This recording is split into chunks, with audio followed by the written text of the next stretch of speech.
Platemark is a podcast about prints and the printmaking ecosystem. In every episode, we'll hear from people who occupy various roles in that ecosystem. I'm your host, Ann Schaefer.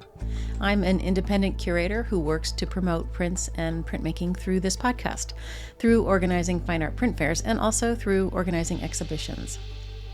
The goal of the pod is to demystify the world of prints and printmaking, which can be technically challenging, and to demonstrate the range of opportunities to work in this charming corner of the art world. This is a show that takes you behind the scenes to expose the generous, collaborative, and creative people working to better the world one print at a time. Before I introduce today's guest, I wanted to put in a plug for the Brooklyn Fine Art Print Fair, which is coming up in April 9 to 12. It runs at the same time as the IFPDA Fair. New York City Print Week is back, so please make your plans to come see us in Gowanus at Powerhouse Arts. Tickets are on sale now. You can get them over at brooklynprintfair.org. You can also hit the website to see our list of fine purveyors of prints, our exhibitors. We've got gallerists and print shops, publishers, as well as academic departments and self-representing artists. So we really are trying to hit every level of the ecosystem. Last year's print fair was unbelievable. It was so awesome. It was our first, and this second one is going to be even better. Please make plans to come out and see us. Okay, on to today's episode. Release the Wolfbat, everybody. Get ready to leave the White Cube Gallery behind. In our latest episode, we're stepping into the wild and mythic world of Dennis McNett, also known as Wolfbat. For over 30 years, Dennis has been carving out a career that defies every standard artistic path. From the grit of New York City in the early 2000s to the quiet majesty of Luray, Virginia, Dennis doesn't just make art, he builds universes. For Dennis, creativity isn't a luxury, it's a lifeline. We talk about how he used art to navigate the trauma of 9/11 and why he views the act of making as transformative medicine for life's discomforts. Dennis is famous for his massive, community-driven spectacles involving giant sculptures, Viking lore, and neighborhood-wide parades. From the tragic history of Big Mary the circus elephant to his deeply respectful collaborations with the Gullah community, Dennis explains how he honors cultural heritage through inquiry, permission, and radical collaboration. We explore the Wolfbat identity and how ancient lore can be reclaimed to fuel a modern creative practice. Dennis is a modern-day storyteller who reminds us that when you combine woodcuts with community and a bit of Wolfbat energy, art has the power to transform entire towns. All right, let's get rolling. Dennis, it's great to see you. Thanks for coming on Platemark today. Well, thanks for having me. Oh, you're very welcome. I can't even remember how we connected and decided you should come on, but you've been on my list for a long time, so here you are. Okay. Can you introduce yourself for everybody? Yeah, my name's Dennis McNett. I'm an artist living in Luray, Virginia. I've been doing this stuff for over 30 years. So that's it. That can't be it, Dennis. But, all right. How would you like me to introduce myself? No, that's perfect. First of all, I want to know why when I drive through Luray, I think it's Luray and it's not. So, yeah, I mean, I've lived all over the place, and I landed in Luray, Virginia, 2020. My mother had just passed and my dad wasn't well. So I came out here and be close to him and help him out. And yes, the locals call it Luray, although it's spelled Luray. And I say Luray, but I'm constantly being corrected by the locals. Oh, wait, so I say it correctly? Yes. Yeah. This is a big relief for me. Have you been into the caverns? People, if you've ever driven through Luray and you see that there are these caverns there, you have to stop because they're incredible. They're awesome. They're the largest caverns on the East Coast, and they've got an in-cavern organ that they sometimes play for weddings, and it's really cool. Yeah, it's the only thing going on out here. Pretty much the only draw to Luray, Virginia. Well, 81 goes right through there, so you're all good. Yeah. Yeah, but you are a Virginia boy, born and bred. You grew up on the East Coast of Virginia, right? Yeah, that's right.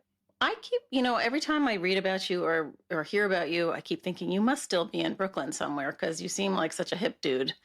And then I read you left New York in 2013, which just makes my mind kind of go, what is happening? So what drove you out of New York? Yeah, I mean, it was several things. I moved to New York City in 2001, and I moved there 3 weeks before September 11th. So it was just, a crazy introduction to the city. My partner at the time had left. She couldn't stand it and left within 6 months. So I was just kind of there by myself. And I don't mind sharing this. I was newly clean too. Like I had gotten clean in '98. I'd only been clean a couple of years and had never been to New York City. It's pretty shocking to move there and then have all of that happen.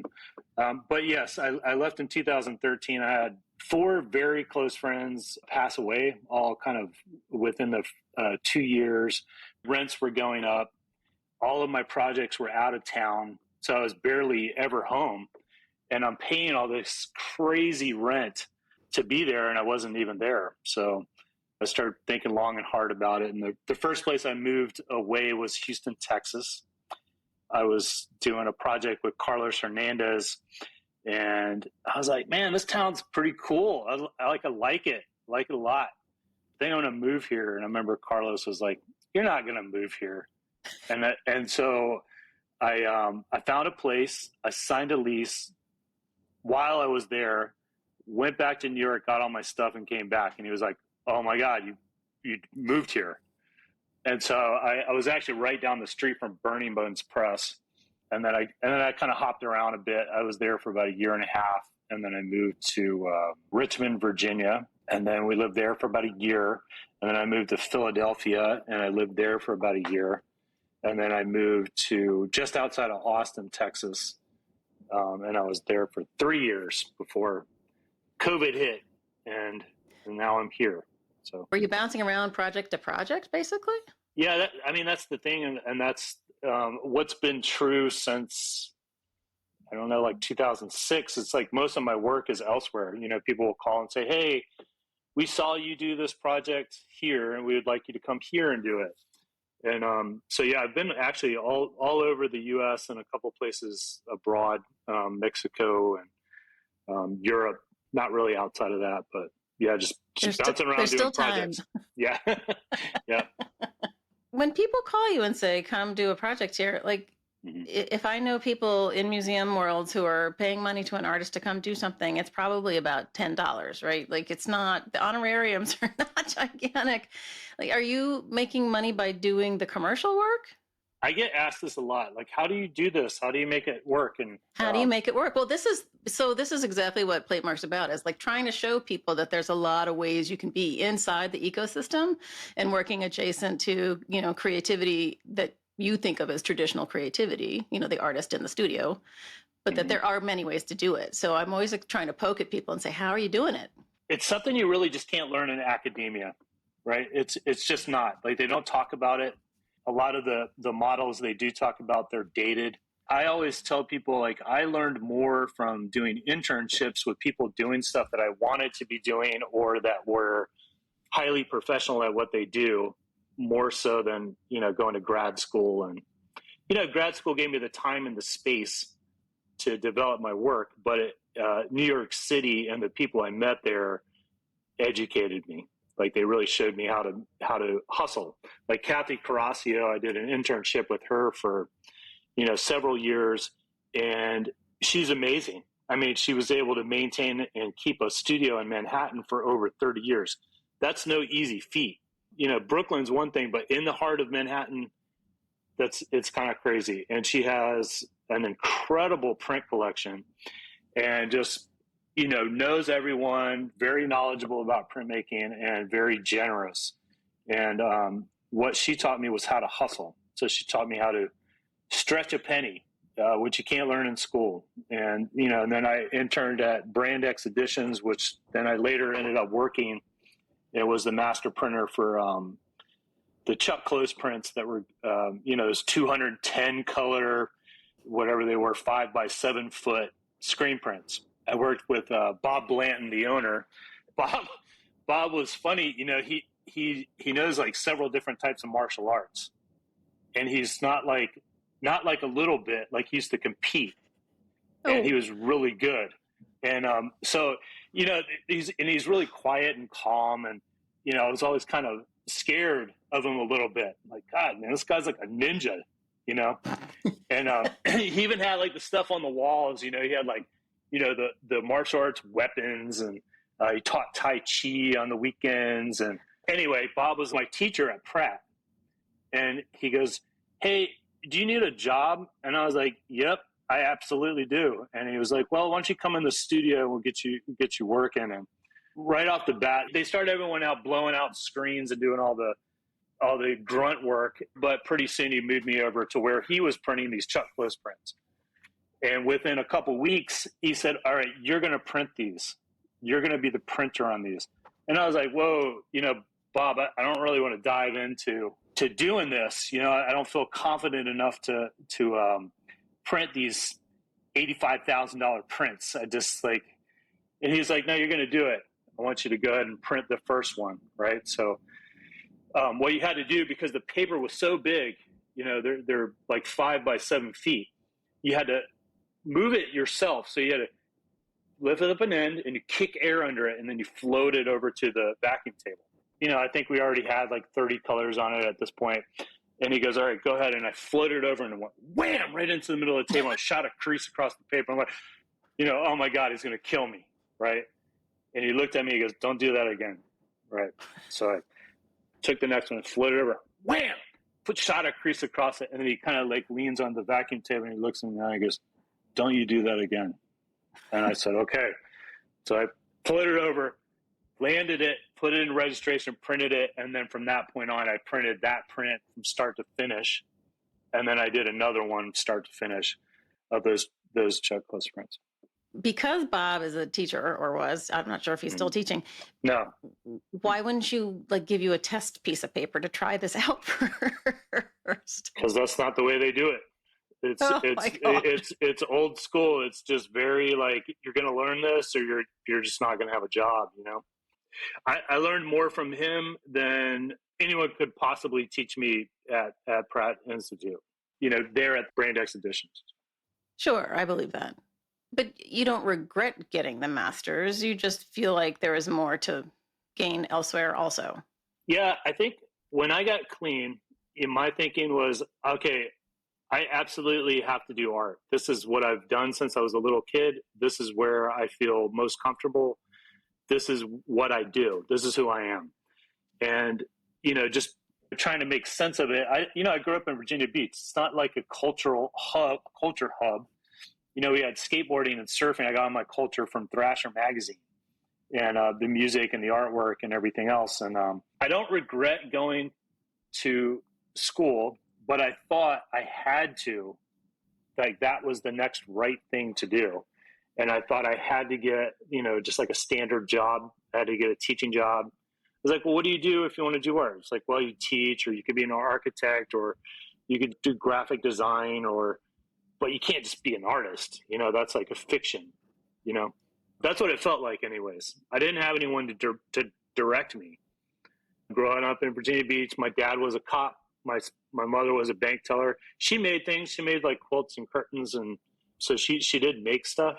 And she had her studio space. And so, I got a taste of that from her. It wasn't like, hey, let's go to the museum this weekend and check out this artist. And that's not how I grew up. So what I'm getting at is I didn't have someone mentoring me and say, hey, you don't have to do this thing.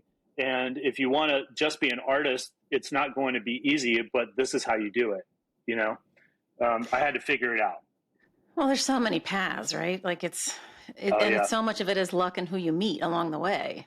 Yeah, for sure. I mean, it's a lot of work too, for sure. Sure, of course. Yeah.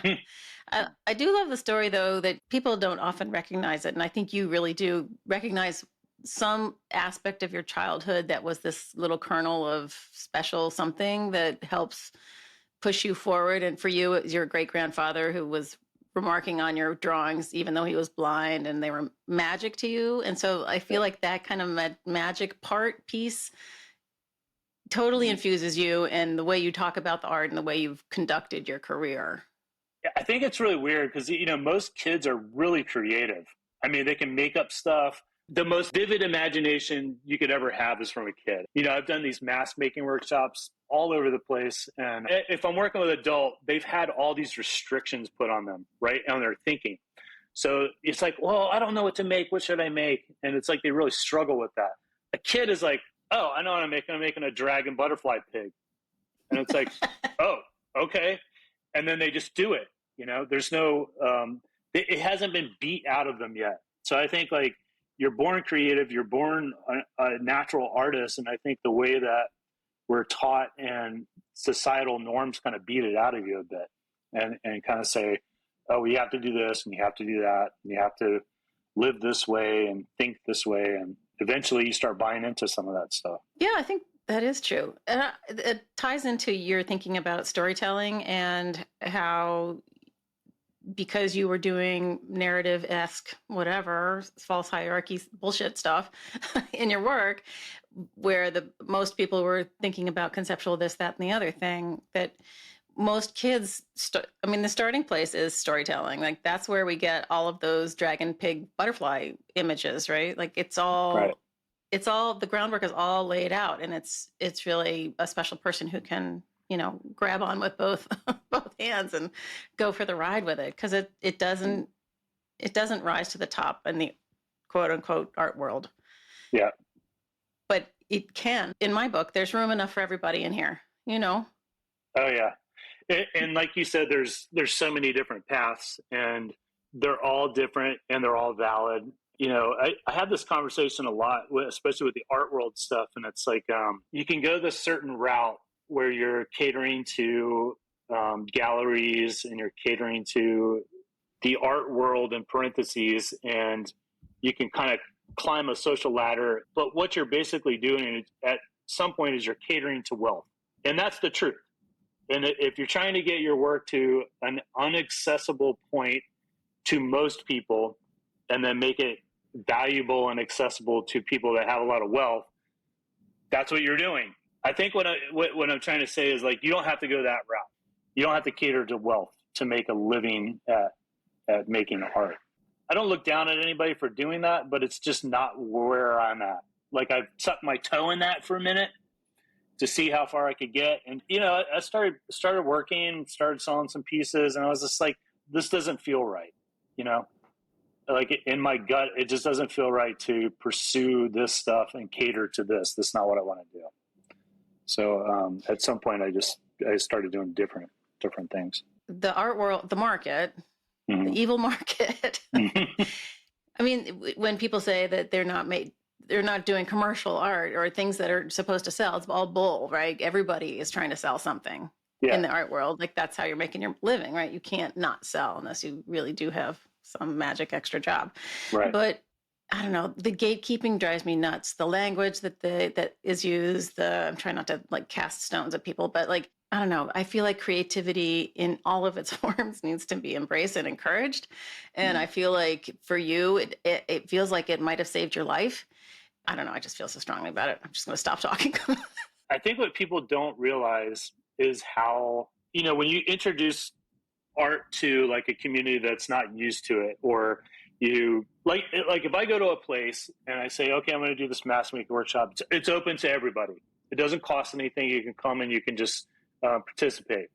I've had people take those workshops and they'll say, wow, I was going through this really hard time in my life and I just didn't know how to deal with it.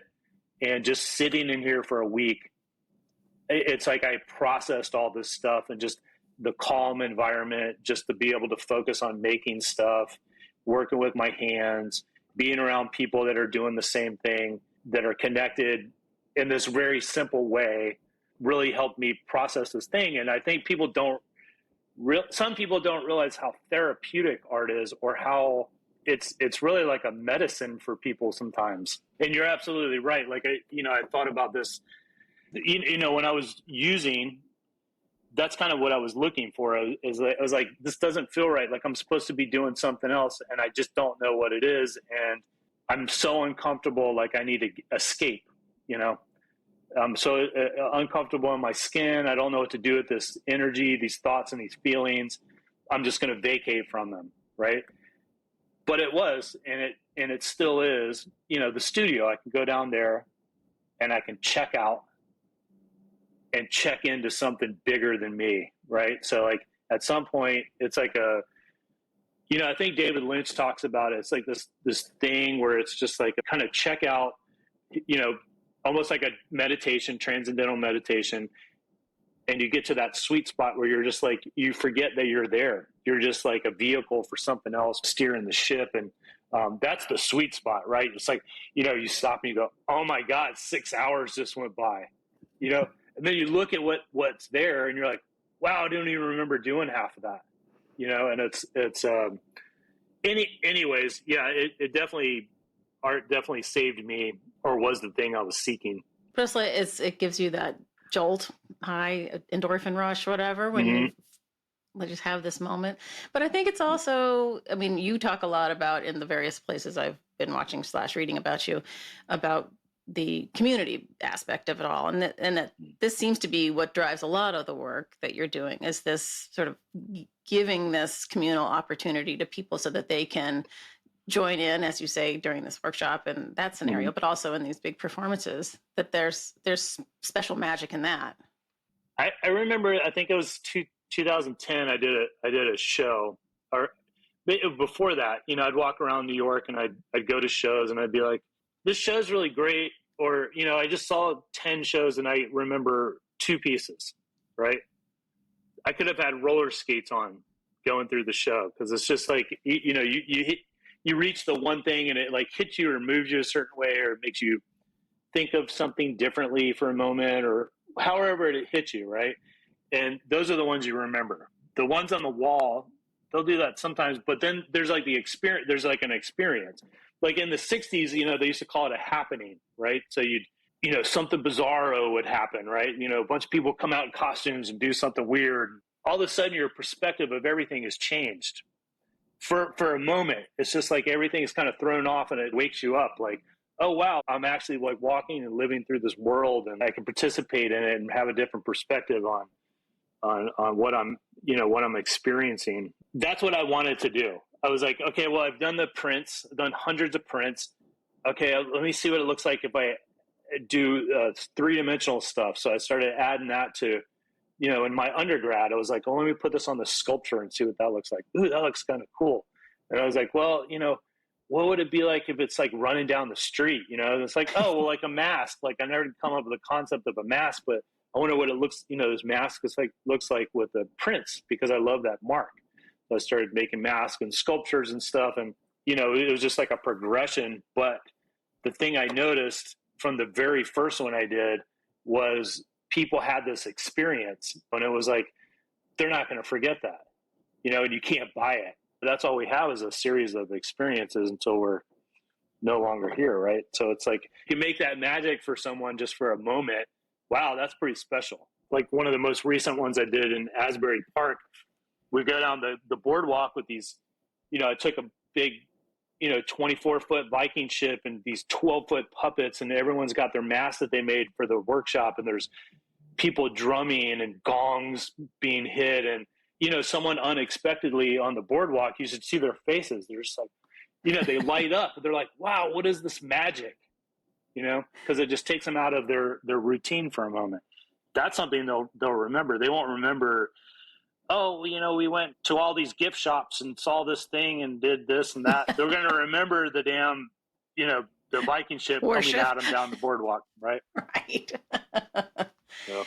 But the happenings, they often jump out of this Viking lore thing, which I think is probably related to your appreciation of Gwar.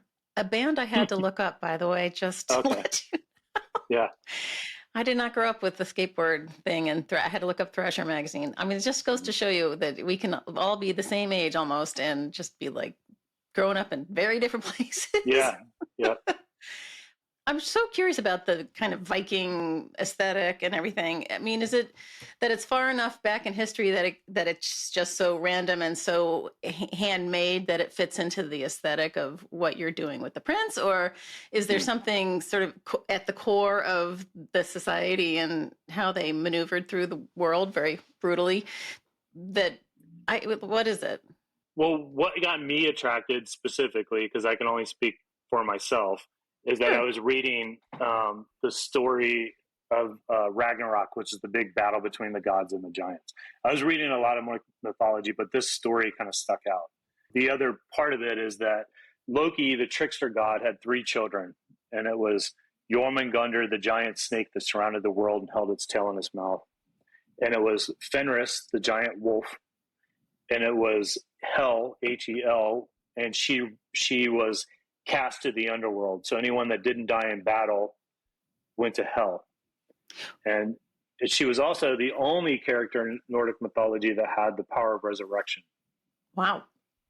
So anyway, I was like, wow, this stuff's awesome, just as a story. But I think I was reading it a little differently because I favored the giants. The giants were kind of the outcast, and they were kind of they were just being themselves, 100% authentic themselves, and the gods were just afraid of them. So that fear, they cast them out. They cast Hel to hell.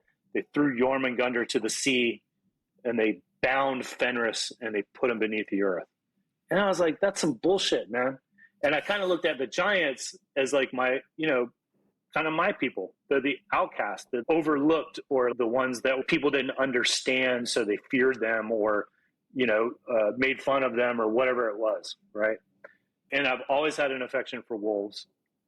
And I really didn't like the ending of Ragnarok when Odin gets devoured by the wolf. And I'm like, you deserved that, right? But then Odin's son kills the wolf. And I was like, I don't like that. I don't like that ending. So I rewrote it. And I rewrote it so that Hel, being the only character of Nordic mythology that kind of had her own plane in the underworld, hid during Ragnarok and waited for the flames to die down from the battle. And she went out and she found her brother's carcass on the battlefield, this big giant wolf, and his body was maimed. And so she crossed him with a bat and resurrected him so he could fly the earth and destroy the gods. So a Wolfbat was born. So I started to make my own mythology from that mythology, and that's where it kind of comes in. It's not like I like raping and pillaging and all the things that Vikings did. I just really connected with that story and that mythology. So you go by the name / handle, I'm not sure what it's called now, of Wolfbat. Do people call you Wolfbat? People started calling me that after I did this project with Deitch Projects. It was he did an art parade that went down West Broadway in New York, and I put in a submission and I got in, and I created this thing I just described. It was this giant wolf bat, and it was like the size of a car, and it had big bat wings, and I had a smoke machine hooked up underneath of it so that when the wings moved, it just billowed smoke, and there's two drummers on the back. And I made all these masks for my friends to wear and fake fur boots, and everybody was topless, guys and girls, and we were covered in fake blood. And we're going down West Broadway, and it was just, and at the end of it, this really weird thing happened. My friends took their masks off, and they looked they almost like looked younger or like more vital. And what it was is they just, it's like you put the mask on and you could just be what you wanted to be for a moment, and you could be part of something bigger than yourself. And it was just this big thing going down the street, and you're part of it. And it's just, and I say that their inner Wolfbat was released because it was like their inner child. They could just kind of drop all of these facades that you have day to day and just be kind of wild and just be yourself or whatever it is that you need to be for that moment. When one of those people calls you on the phone, do they say, "Hi, Dennis," or do they say, "Hey, Wolfbat"? No, most people say, Dennis. I think when I get called Wolfbat, it's kind of more like a nickname, like a sign of affection, or Okay. You have to be in the inner club. No, no, but it just kind of stuck from that project. And then I used it for, Wolfbat Studios. So, I mean, I think it's brilliant to establish your own lore and story that you can build on and, create other avenues for. There's I can think of a bunch of artists that do it, and it's just brilliant because then you've got this endless amount of story that you can draw on. You can make up new time layers and new, families, and it's all sort of wrapped up in Wolfbat's lore. I mean, I think it's brilliant. Sometimes you go outside of that when you go somewhere and you are working specifically with a group that you want to have reflected in the happening. And there were two examples that I can think of that were just fascinating to me. The one with the Gullah people and then the elephant one. Yeah. The elephant one was one of my absolute favorite projects. Sometimes when people call and I'm unfamiliar with the area, they'll say, I'll say, well, is there any story or folklore or anything tied to the area that maybe I can kind of tie into and make up a story about, right? So the gentleman that asked me to come out, he said, well, there's a story, but it's not really a good one. And I was like, well, what is it? And he said, well, there's this circus that came through this town in the early 1900s or late 1800s. And one of their main attractions was this big African elephant named Big Mary.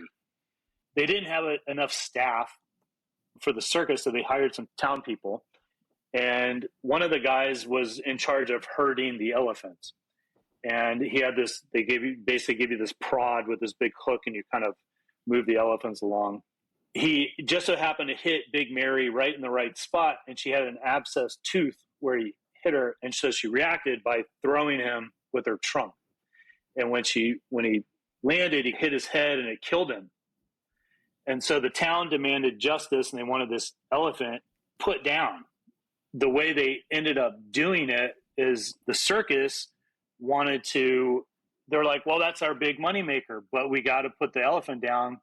So let's make a spectacle of it. So we'll hang this elephant from this train car, crane. And it was just horrible. They even brought out the other elephants to watch, which they're highly intelligent. And I was just like, oh my God, dude. That's what we have to do the project on. And so I made up this whole thing that the Wolfbat tribe migrated to eastern Tennessee, where this horrible event had happened. They were going to resurrect Big Mary and give her the proper respect and burial that she needed, right? So anyway, we did the whole thing, and right when I got there, I had to do an artist talk, and I said, well, what we're going to do is we're going to build this big African elephant to scale, and her name's Big Mary. And I told the story, and I said, we're going to do this because this is what should be done. Like, she should have been respected and honored. And so these kids were looking at me, and I even heard a couple of them go, you're not going to build an elephant in 5 days, right? And I was like, yes, I'm going to build this elephant in 5 days. And so I started building it. And the first day I had two people out of all these kids. It was just two kids. They're like, we'll help you. I was like, all right, this is what we're doing. And I started building it. At the end of the day, it looked like this giant lima bean on 2x4s, right? But the other kids were walking by and going, that guy's going to build that fucking elephant. And before I knew it, there was just dozens of kids over there trying to help me build Big Mary. So we got the elephant built, and I covered her in prints and tried to make her as beautiful as I could. And all the kids, they were like, well, what else can we do with it? There's too many of us here. I'm like, well, you're part of the Wolfbat tribe now, so you really need the proper garb for this ceremony. So you should make a mask and maybe even a robe. And before I know it, there's dozens of kids with their masks. And so we did the whole ceremony. We did the resurrection ceremony. We brought her through town, and it was really weird. Even like some of the radio stations reached out, and a lot of people didn't want to talk about that story, and for good reason. It's horrible to have that blemish on this beautiful town, and but that's not the way you heal something, right? You have to bring it out into the light, right? So we did. So we went down through town, and we had the Big Mary, and she's on wheels, and she's looking big and beautiful, and everybody's got their costume on, and we did this whole ceremony. We resurrected her, and we gave her the proper respect, and we told the story and why it was so horrible. and that we were going to move forward and honor her in this way. And we did. And it was like one of the best projects that to date that I've done. It was one of my favorite anyway. What was really weird, and some people, will be very skeptical and go, get out of here, blah, blah, blah. This is what happened. Ralph had called me and he said, how about this date? You want to come out this date? And I was like, that's not going to work for me. All right, how about this date? Oh, that doesn't work for me. And then finally we settled on a date, right? And then that's when he told me the story. And the day of the resurrection, he called me in the morning. He says, do you know what today is? And I said, what's today? He said, today is the day Big Mary was hung. No. Yeah, so it just perfectly lined up. Yikes. I have so many questions. Yeah. I mean, ranging from how in the world did you construct it to, did you feel her spirit as you were doing the thing? This gets weird too, because people get like, oh, what are you, some kind of weird hippie? Like, what are you, crazy? Sure. Nothing's wrong with that. I at this point, I don't care. It's just like, right. I used to care about that stuff, but I'm just like, yeah, whatever. My experience is that I'll start working with something. And if you're working with something, you're concentrating on it, right? And if you're concentrating on certain content or a certain person or a certain place, I feel like you connect with it in a certain way. Absolutely. It feels sometimes like I described earlier, where something else starts driving the ship. And you mentioned that Gullah project. And when we were doing that project, that's a very specific entity called Mama Wata is the puppet that I made. And I remember walking into that project, and that one was kind of bizarro too, because, I called and asked the same question, what's going on here? Is there anything I could tie to? And Easton said, well, there's not a story, but there's a people here that are very interesting. And he said, it's the Gullah community. So I had to look up what the Gullah community was. And then he said, oh, you should just do something for Gullah Community Day. And I'm like, well, I'm definitely not going to be the white guy coming down from Virginia trying to interject myself into a cultural event. So I said, how do we do this? And so I said, can you introduce me to anyone in the community? And he introduced me to Zenobia Harper, that's very tied in. She introduced me to everybody. She took me around and we fed me like really good food. And, we had an exchange. I did some workshops for free for her in Georgetown. And she showed me around and introduced me and told me what everything was about. And so she introduced me to this woman. I don't know if you ever watched Nickelodeon, but there was a show called Gullah Gullah Island. Oh, I never did. It was Natalie and Ron Days, and they're Gullah, and they had the show called Gullah Gullah Island. And anyway, I got introduced to Natalie. She's an amazing artist. Ron is an amazing storyteller. I was talking to her, and me and Zenobia went back and forth, and we're like, oh yeah, it was during like kind of near COVID when we were talking. I was like, well, is there anything that I could maybe work with? He's like, oh, there's these hags and haints, and they come at night and they sit on your chest and they pull your breath, and it's kind of like COVID, right? What?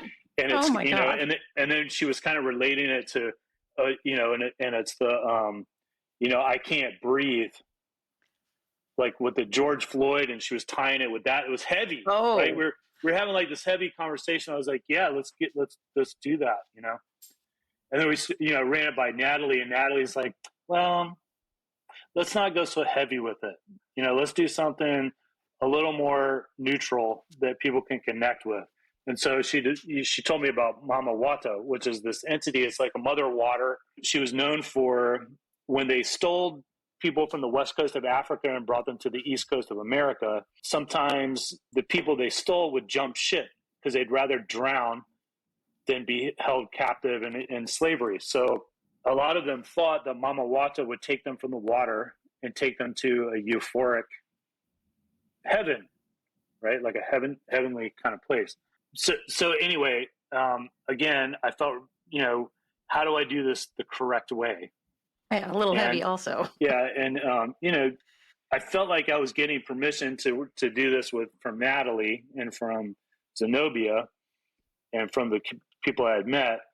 And so, I don't know if you're into prayer and meditation, but that's kind of like my go-to. So I just kind of sat with it, and I was like, look, I don't know you, and I don't know what you're about, and I don't know what you want to look like, but I'm here, and you can work through me, and we'll get it done, And I remember, and this shit sounds weird, and I don't care, but I would be working, and I'd say, "Is it like this?" And I would hear, "No, it's not like that. It's like this."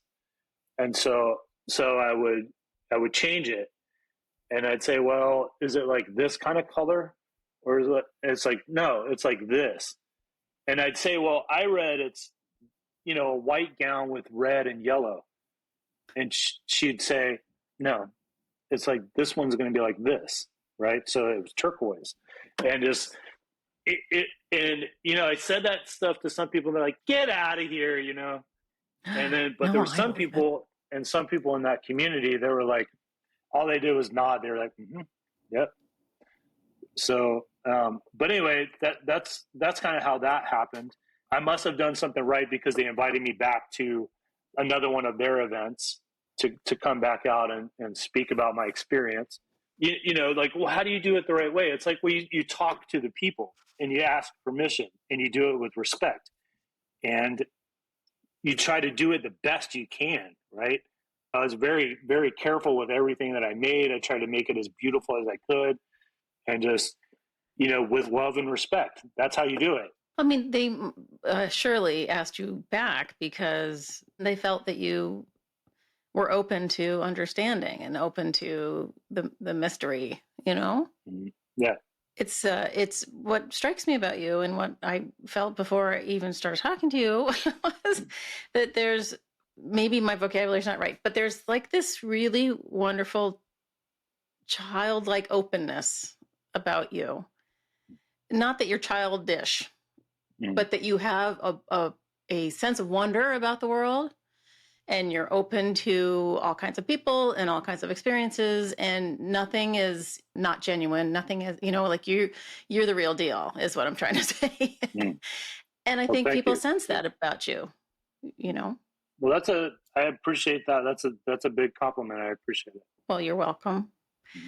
This idea of somebody helping direct you is kind of, I believe that kind of stuff. I believe that, my mother's sitting over here talking to me sometimes, Mm-hmm. but it's, it's so glorious to have that as something that's informing your creative output. Like for me, it's just like, I'm here and you're doing great. It's not like, Mm-hmm. you should talk to Dennis. This will really do something good for your career, whatever it is. I love that you're channeling spirits into meaningful work that is helping communities come together. Like it's kind of like a perfect package, even if it doesn't make you a ton of money. Well, to be transparent, I do charge to do these things because, like you said, you have to make a living. Yes. And I try to make it as fair as I can for the amount of work it takes to do those things. It's a lot of work to build those things, to transport them, to build them, to break them down, to do the event, to coordinate all that stuff, to do the workshops while you're doing all of that. Thankfully, there's been grants. People have been able to access grants and sometimes academic funding. Sometimes the museums have funding for that type of thing. I don't know about now that it just got gutted by Dum Dum, but I guess we'll just have to see how all that trickles down. But you can't be afraid of that stuff either, because it's just like, well, you're a creative, you just have to figure it out, and we always do. Throughout all time, you just figure it out. So yeah. So when you're creating these things, is there schematic design? Do you know what you're doing as you're going? Like, do you plan it all out and you say, I need 10 8x20 whatevers and this much paper mache, or do you just kind of go for it? No, I'm pretty good at calculating what I need. So like if I'm building a ship, I'm like, oh, that's going to be 8 sheets of Luan and 2 sheets of plywood, casters and wheels, and then probably 40 2x4s, right? And then it's this many square feet on the outside, so this is how many prints I need, and then I'll print, obviously a little bit more. But yeah, I got it down pretty good. Are there drawings? Drawings of the some of them. Yeah. For some stuff, I'll sketch that stuff out. I actually just found the drawings from the very first one I did with that Wolfbat that went down West Broadway, and oh, cool. Because they wanted very specific, like what's the size, what's it look like, and I did all those drawings for it. But sometimes with the other stuff, the piece is the drawing, so it's just like I'll just get a piece of wood and go, yeah, her face would be kind of shaped like that, and then I'll cut that out, and well, how do I support this? And I'll put supports on, and then start adding the paper mache and cardboard, and it gets shaped that way. Or the ship is sometimes that's like a drawing too, because it'll just hold up like a sheet of plywood and go, yeah, the rib is kind of shaped like this, and the other one's kind of shaped like this, and the nose is kind of shaped like an S, and just draw it out that way, and then just make 2 or 3 of everything so that you just mimic it on the other side. So you have all of the schema is in your brain. Yeah. Okay. I'll do like loose sketches sometimes, but a lot of times the piece is just, kind of intuitive, you just take the material and go, yep, looks like this. And then for the prints, because this is a podcast about prints and printmaking. Yeah. You have a library of pattern pieces and a library of eyes, probably. I don't know. How does this work? Oh, yeah. Yeah. So I have hundreds of patterns and eyeballs and scales and feathers and that I can pull from collage material. And I'm constantly making new images for it, new prints. So like if I'm doing a big dragon, I can go to my scales folder and go, oh, these would look nice on the neck, and this would look good on the body, and these would look good on the face. And then I just print, what I need. But I also have suitcases just filled with this stuff. So like if I'm going somewhere, I'll usually load up, 2 giant suitcases full of prints, which is, it doesn't sound like a lot, but it's usually enough to cover, 2 ships and 3 puppets or whatever it is. But when the event is done, is anything saved? Yeah, what I used to do, because I lived in Brooklyn, is a lot of times those things would get burned. So at the end, the ship would get burned, or the sculpture or whatever. The last few years living here and living in Texas, I was able to hold on to some of that stuff. So like right now I have about a dozen of those puppets. So if someone's like, hey, we'd like you to come out, I don't have to make one from, the ground up. Or, sometimes I make new ones if it's like, oh, well, we have to have a puppet like this there or something. Right. But the prints, I've been doing prints for 30 years, and I still enjoy just making additions of prints. Do you print yourself, I assume? Yeah. Mm-hmm. I don't know why I even asked that. I knew that about you. Yeah. But on your site, are things available? I'm trying to think, because I felt like there were more paintings, these sort of cut out pieces of, I don't know if that's Luan or whatever, that you were painting with acrylic, than prints. Where are we getting our prints from? I have prints Where can I get one? I have prints on my website that are, you just have to click where it says store, and it'll just take you. And it's prints and t-shirts and all that stuff. And all that stuff, I've always made those a little more accessible. They're pretty cheap. Some of my friends get on me about that. They're like, oh, you need to raise your prices. You need to do this. It's like, well, not really. I got all these other things that cost that cost more, and it keeps it accessible. So it's probably Huck telling you to raise your prices, and that's because he has me chirping in his ear about prices all the time. Well, my stuff's different though. Like Huck, he takes days and days and days and sometimes years to create those prints, and they're magnificent and huge, and they're unique, and you can't get anything like it anywhere else.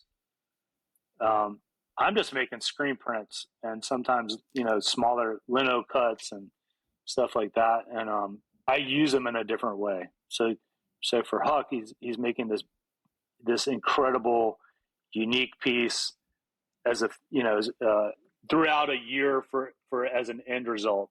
And I'm banging out, tons of prints to cover whatever it is I'm doing. Or, sometimes I'll do big banners, like 4x8 foot prints, or, 3x4 foot. I think is maxed out.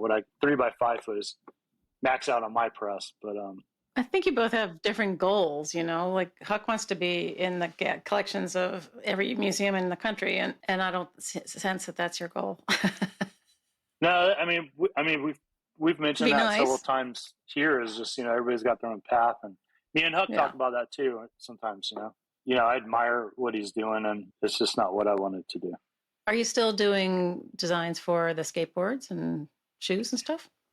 Occasionally I'll do skateboard designs. It's usually, or it has been, that they'll ask me if there's like a brand new pro skater and it's kind of like a special thing. I'll do their first board, which is, that's pretty awesome to do. Something you said earlier, we were talking about, you didn't know anything about Thrasher magazine or Gwar, and that stuff came up in grad school. And I like to talk about this in case there's anybody else out there that has the same experience. Is I remember when I went to grad school, like I said, my dad was a cop, my mother was a bank teller. There was kind of a culture void where I grew up. So all of this was new. Like when I went to New York, I was like, everything was like, wow, what's this? Wow, what's this? Any artist I saw, even though I was 28 years old, I was newly clean. I was in the projects. I wasn't in museums. I wasn't experiencing life the same way a lot of my peers were in grad school. There's always a handful that were like, oh, well, you should look at so-and-so. And I'd say, oh, cool. Like, who's that? You don't know who so-and-so is. And, a lot of that stuff, and just kind of, they were way more art educated than I was.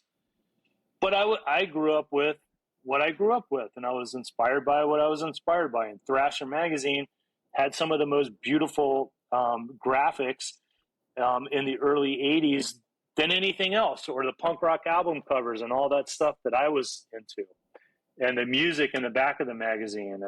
And you mentioned Gwar, and I saw them when I was as a kid. It was in 90, and I was 18 years old, and I saw them for the first time in Virginia Beach at the Peppermint Beach Club. And then I saw them again 12 years later. I'm like, wow, these guys are still doing it. And guess what? They're still doing it. And they just celebrated their 40-year anniversary. And what they do, whether you like the aesthetic or not, is it's a collaborative group that's been together for 40 years that makes their own album covers, and they make music. It's interactive with the audience. They have an ongoing narrative mythology that they've made up that's been going on for over 40 years. They make their own videos. They dabble in every medium available, and they've had it going that long. And whether you like it or not, you kind of have to respect it, right? And I used to tell my students that. And there was this one guy that used to say, oh, you don't know so-and-so, and you don't know so-and-so. And it used to kill me, like it would crush me, right? Because I would just feel stupid and less than, right? So, but I remember I met Bill Fick. He was teaching at Pratt Institute when I was in grad school, and I kind of connected with him. And I remember he said something. He goes, I say, man, these people are they're tearing my stuff apart. I'll put up a piece of work and they'll say, oh, it's too illustrative and it's too narrative and too this and too that. And he goes, yeah, you know what you need to do is stop putting up one and you need to put up 100. So then they have to actually talk about your work, right? And I was like, okay. So I remember taking a whole summer and I just worked nonstop, and I filled up this wall in my studio from floor to ceiling, all new work.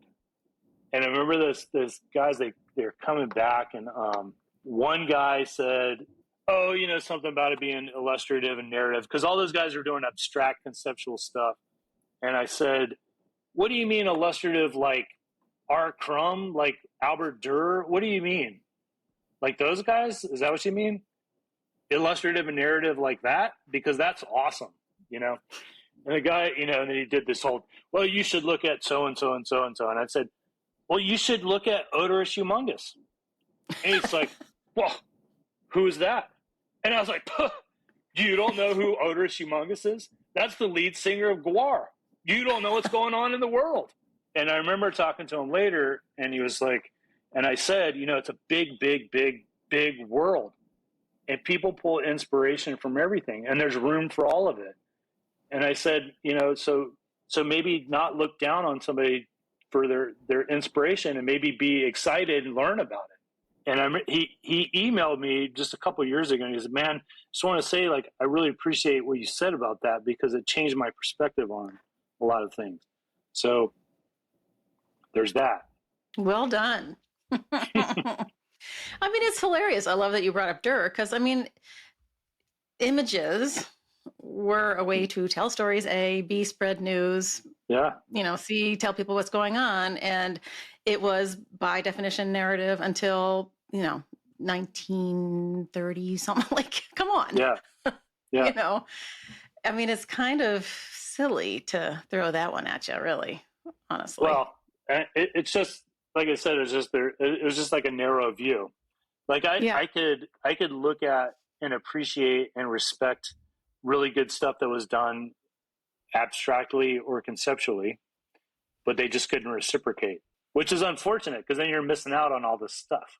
Well, and there's plenty to dig in and unpack in narrative work. I mean, honestly.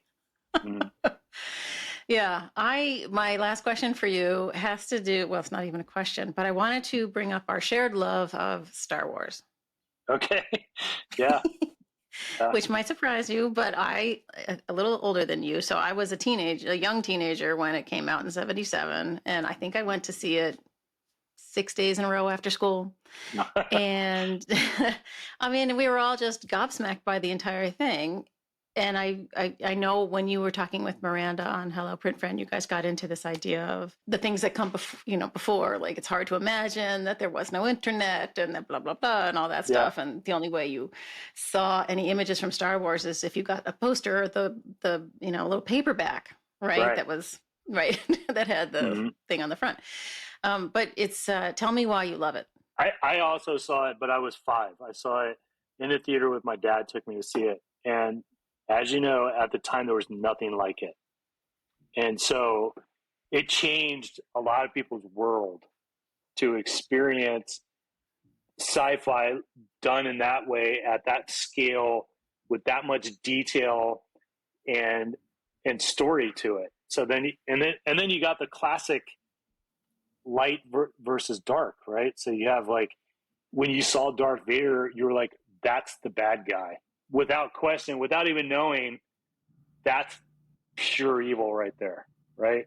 And then the flip side, you see, the light side, you see Obi-Wan, and you see Luke Skywalker, and how they're tapping into the Force, right? So in a weird way, I mean, not in a weird way, I believe in all that stuff. Like, I think we are all connected. And there is, like, this field of consciousness, and there's dark and light, and there's a balance, and there's all of these things, right? So, like, I think that story on a subconscious level digs into a lot of people, because there's some truth to it, right? So the truth to the story.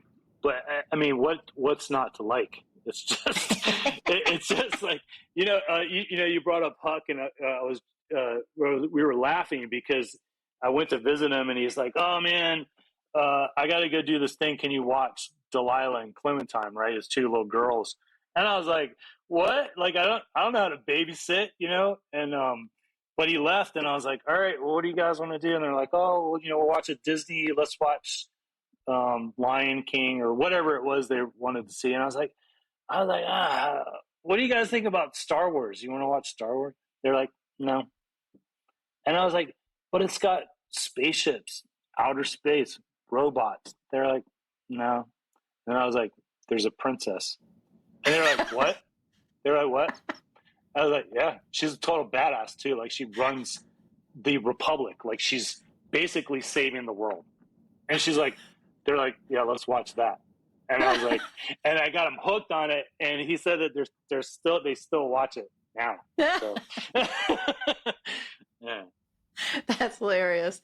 Huck and I were discussing, I think it was the very first Baltimore print fair that I was starting to get going and everything. And on the phone one day, I said, Huck, I cannot let this fail. And he goes, look, you're Princess Leia.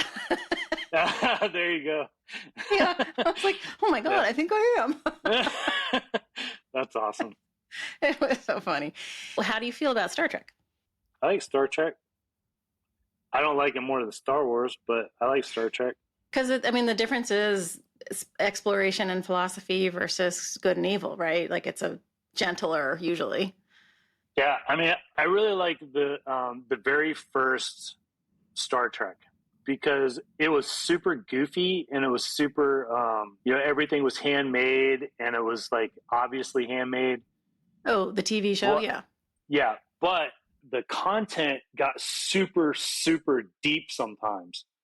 And I don't think, that it gets lost in all the other stuff, but it's like, at the end of the thing, I'm just like, I rewatched it like a couple of years ago. Like, this is deep, man. I can't believe like how deep this is. It'll be like some philosophical way of looking at something. Or one of my favorites was they go to that planet and there's those mushrooms that kind of infects everyone and like connects them in this weird way. They're all connected. And, like they're on like they're all in like kind of like bliss, except Kirk because he's out on the ship and he's like, what is going on? Like, where's the crew at? Like, what's going on? And then he figures out what's going on. And the only thing that can kill this love that everyone's experiencing is hate. And so he tricks Spock into coming back on the ship. Spock's like, I'm so glad you're going to come and be with us. And I can't wait for you to come down there, Jim. And then he just starts laying into him and saying all this hateful stuff, like, calling him, you're a half-breed and you're this and you're that, and just like laying into him, saying all this really hateful stuff. And finally, it breaks the bond that he has. And he's sitting there and he's just like, looks exhausted. And he was like, that was the one time in my entire life I ever felt connected. Oh. And now it's over. And it was like, damn, that's like, it's heavy. Because he never felt like he fit in with Vulcans and he never felt like he fit in with humans. Sure. There was just one time where he was just like fully connected, kind of like that field of consciousness, right? Like that whole thing where we're all kind of connected to.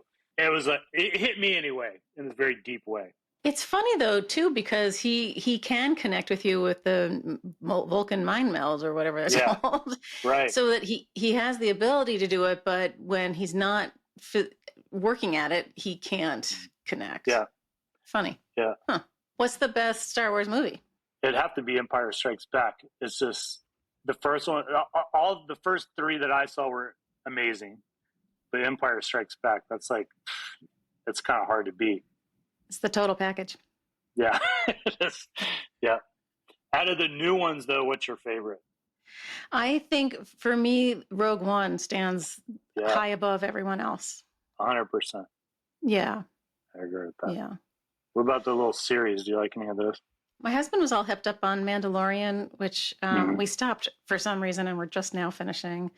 Mm-hmm. And I'm enjoying it, but it's kind of like, why are we, it's all just, story for story's sake. Like nothing's actually happening. Right. Like we don't know anything about Grogu and right. What ifs. And I thought Andor was really slow. And I thought in Obi-Wan, I was like, okay, you can't stop on every street corner and give the girl a lesson if you're being chased, by whatever. Like, knock it off. Yeah. I thought that was kind of silly. But I think those are the only three that I've watched. No, Boba Fett we watched, but I can't remember it. That must say something. What about you? Yeah, I enjoyed those, but it's more like nostalgia stuff. Like, Stormtrooper transport will pull up and you just get excited because, that was something you would see in the first three, right? Right. Yeah, for sure. All right. Well, what's coming up for you? And do you have anything you want to let us know about before I let you go? I have a show up right now in Asbury Park at the Parlor Gallery. And I'll be back there in September to do one of these community projects, mask making, lino cut workshop, and then we're going to do a procession down the boardwalk. Again, it'll be the March of Medusa 3. So third time we're doing it. Yeah, other than that, just Hollow Wolfbat's coming up in October. And That's in Asheville, North Carolina. Oh, it is? In Asheville? Mm-hmm. Fun. So that's pretty much it. Yep. Okay. Cool. Well, thank you for talking to me today. I enjoyed it thoroughly, and I really appreciate your time. Well, I really appreciate you having me. Thanks, everybody, for listening to this episode of Platemark with my guest, Dennis McNett. Wolfbat is an amazing guy. I love his warmth and community spirit. I just think he's amazing, and I hope you enjoyed the conversation we had. Thanks, Dennis, for being a wonderful guest. As usual, I like to also thank my team, Dan Fury of Extension Audio, for being my sound guy. You are a lifesaver. Also, a thank you, as always, to Uncle Michael Diamond for the use of his original music, and Skip Barnhart and Lee Turner for sending me sounds for the intro and outro of each episode. Thanks, guys. As I've said at the top, the images for today's episode are over in the show notes at platemarkpodcast.com. Over there, you could also do a bunch of things, the most important of which, of course, is to help me keep the lights on. All right, we'll see you next time.